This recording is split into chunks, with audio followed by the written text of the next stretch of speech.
So as we move away from the literary study of Mary Shelley's Frankenstein, we're going to move more into her writing.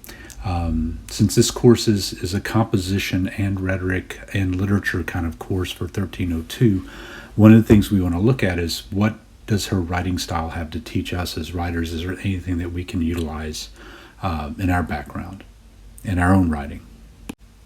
So we're going to start by first acknowledging that the world that Mary Shelley lived in the early 1800s was a very different world from our own. People still had some of the same problems that we face, but as far as like the importance of literature, the importance of writing, the importance of how that was an entertainment for people, much more than our visual and audio components today.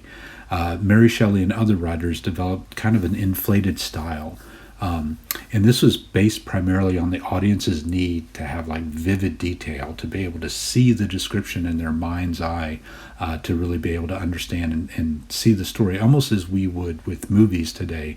They were that way with words. And it wasn't unusual during this time period to have groups of people reading aloud things together.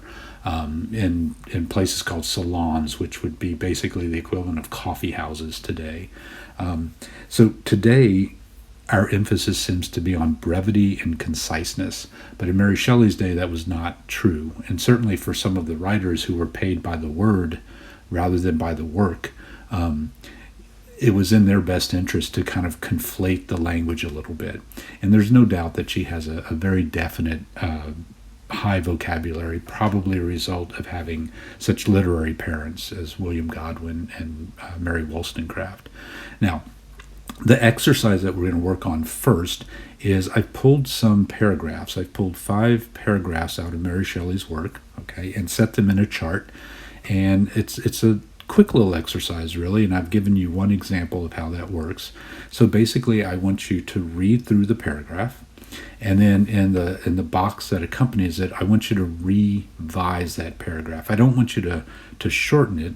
I simply want you to make it a little more digestible for the modern audience. So, for example, when you look at Mary Shelley's first paragraph, we perceived a low carriage fixed on a sledge and drawn by dogs. Now, I can create a single idea for that. We saw a dog sled. So I'm going to take her vocabulary, perceived a low carriage fixed on a sledge, and just modify it so that it's clear to the modern audience. And then you'll see what I do. Now, one of the things I want to keep is I want to preserve her writing style, which means the way she constructs her sentences, I want to mirror. I don't want to change that, alter that. I'm not abbreviating that like we do in the recursion. Instead, what I want to do is use her sentence structure, but simply tighten up the vocabulary, tighten up the images so they're a little cleaner for a modern audience. So what you've got 4 other attempts that I want you to do, where you take her language and you try to revise it by placing kind of a modern idea, not updating it necessarily, but just doing the same thing that I did in that first paragraph. And by doing that, we're kind of tuning our ear to how she writes. So in our next episode, our next activity, I'm not going to have you write this. We're going to do something called a treatment, a novel treatment. So this in some ways is like a writer's outline of intent. And so what we're going to do is we're going to take that activity that we did and kind of put it away for a second. But Mary Shelley, one of the weaknesses she has as a young writer is there are some details she doesn't quite tie together at the end. And so we have this end scene where this creature is leaving Captain Walton in the ship and walking toward some future destination of suicide. It's not clear if the monster actually follows through with this. We don't have answers to lots of questions. So what I want you to do is I've got several possibilities here, and I want you to make a choice. Okay? So I want you to look at rewriting a new chapter for Mary Shelley's closing, at chapter 25. And that chapter would try to tie up one of these loose ends. So here are your choices. Victor's brother Ernest returns home. So I want you to imagine the long-lost brother who gets forgotten by Mary Shelley. He comes back to his estate that's empty except for some servants, and then he has to figure out what's going on. Another idea you could look at is what happens on the rest of Captain Walton's journey. Does he remain stuck in the ice? Does he actually perish? What does he do? How does it wind up for him and maybe his sister Maggie Seville? What really happened to the creature? So here's where you can speculate about what happens next for the creature. What happens in chapter 25 if we focus on his journey toward suicide? Does he have a change of heart? Does he go through with it? Does he encounter someone or something else along the way? Then you could also look at Victor's unknown son. Let's play a little fiction here, and let's suppose that Justine and Victor had some kind of affair before Victor left, which could explain why he's reluctant to write home to Elizabeth. And maybe Justine had a secret child that was Victor's love child, someone to carry on that name and that profession. Other possibilities could be going back and revisiting the De Lacy family. Are they blessed? Are they cursed? What happens next for them? Do they encounter the Frankensteins? Do they encounter the creature in any kind of way? We could also speculate another possible turn for chapter 25 is a return to Scotland, where we meet the creature's mate who wasn't quite destroyed completely by Victor.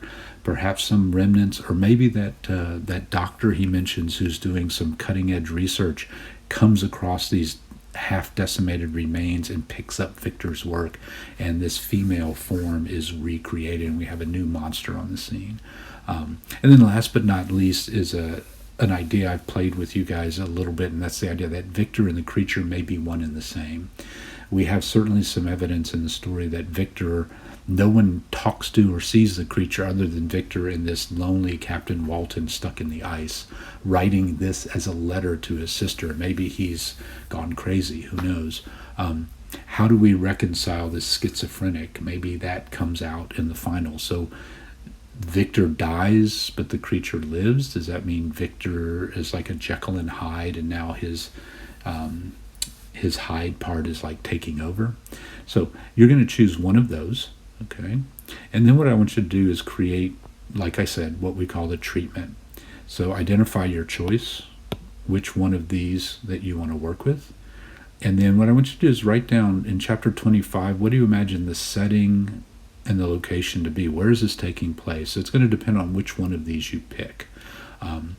How far along in the story are we? Are we 2 years later? Are we 6 months later? Where are we?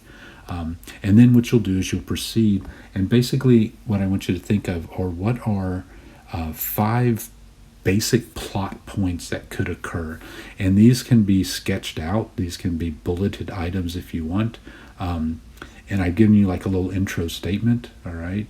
Like how would you begin the opening for this chapter? You might want to go back and look at how Mary Shelley begins some of her chapters to see how she does it and maybe mimic that in there.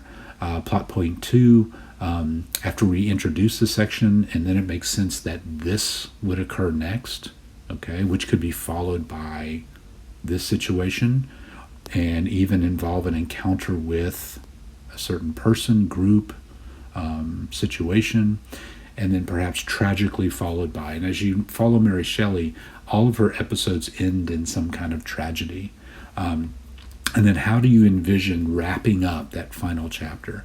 And again, this is a treatment, which means you are not like writing the entire chapter out. You're just writing down your thoughts.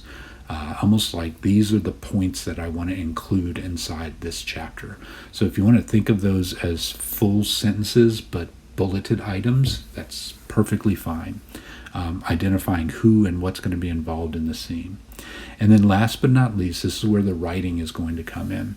I want you to take 2 of those sentences.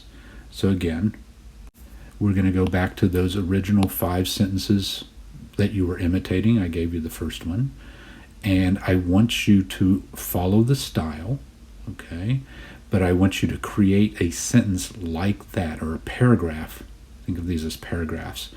I want to create a paragraph that would be included. So I'm giving the publisher This is what a treatment does. An example of the kind of writing I can do. And I'm going to use Mary Shelley as my model. So in this final part, what I'm looking at is each of these would be my paragraph imitating Mary Shelley's writing style from one, or for actually two different paragraphs, but I'm incorporating some of the details that I wanted to include that I explained kind of in my outline, my treatment. All right, it's a little bit different assignment. It's creative writing in a sense. It's speculative fiction, but it's also imitation. And so what I want you to see is Mary Shelley is not a bad writer. She's just a young writer. She does some things very, very well, and her style and her sentence construction is very good, especially when it involves including details. And that's really what we're going to try to imitate for ourselves. All right, so we're going to stitch up some of Mary Shelley's loose ends by creating our own treatment of a new chapter, a final chapter that addresses one of the problems that Mary Shelley abandons. We're going to tie it up for her, and we're going to show a little bit of her writing style.